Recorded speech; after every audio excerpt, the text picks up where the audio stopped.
Epstein files के पूरे मामले को समझने का सबसे आसान तरीका यह है कि अमेरिका में जेफरी एप्स्टीन नाम का एक रिच बंदा था जिसके पास अंधा पैसा था। इसकी दोस्ती दुनिया के सबसे पावरफुल लोगों के साथ थी, जैसे हॉलीवुड स्टार्स प्लस बड़े पॉलिटिशियंस जैसे बिल क्लिंटन और डोनाल्ड ट्रंप और स्टीफन हॉकिंग जैसे फेमस साइंटिस्ट। जेफरी एप्स्टीन एक खतरनाक सेक्स एडिक्ट था, चाइल्ड सेक्स ऑफेंडर था और सिर्फ 2 घंटे भी बिना एजैक्यूलेशन के नहीं बिता पाता था। Jeffrey couldn't take a 2-hour flight without having to ejaculate. Jeffrey Epstein अपनी गर्लफ्रेंड के साथ मिलकर गरीब बैकग्राउंड की 14 से 17 साल की लड़कियों को अपने अमीर और पावरफुल दोस्तों को सप्लाई करता था। उसके पास एक प्राइवेट प्लेन था जिसे लोग ललिता एक्सप्रेस बोलते हैं और एक प्राइवेट आइलैंड था लिटिल सेंट जेम्स जिसे पीडोफाइल आइलैंड कहते हैं, क्योंकि इस हफ्सी ने अपने पावरफुल नेटवर्क के साथ मिलकर न जाने उस आइलैंड पे कितनी छोटी बच्चियों की जिंदगी बर्बाद कर दी। किसी को पता नहीं था कि उसके पास इतना सारा पैसा आ कहां से रहा है, लेकिन साल 2008 में स्ट्रॉन्ग सबूत मिले और पुलिस ने उसे अरेस्ट कर लिया। लेकिन एप्स्टीन इतना पावरफुल था कि उसने लॉयर्स और कॉन्टैक्ट्स का यूज करके उम्र कैद को सिर्फ 13 महीने की जेल में बदल दिया। पर 2019 में जब उसे दोबारा सेक्स ट्रैफिकिंग के चार्जेस पे अरेस्ट किया गया तो इस बार वो नहीं बच पाया। ट्रायल से पहले ही उसने जेल में आत्महत्या कर ली।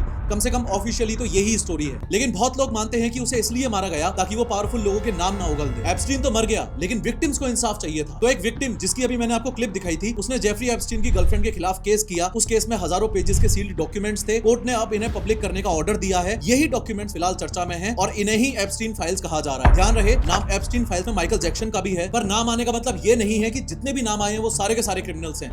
जिन्होंने अब्यूज किया है वो क्रिमिनल्स माने जाएंगे।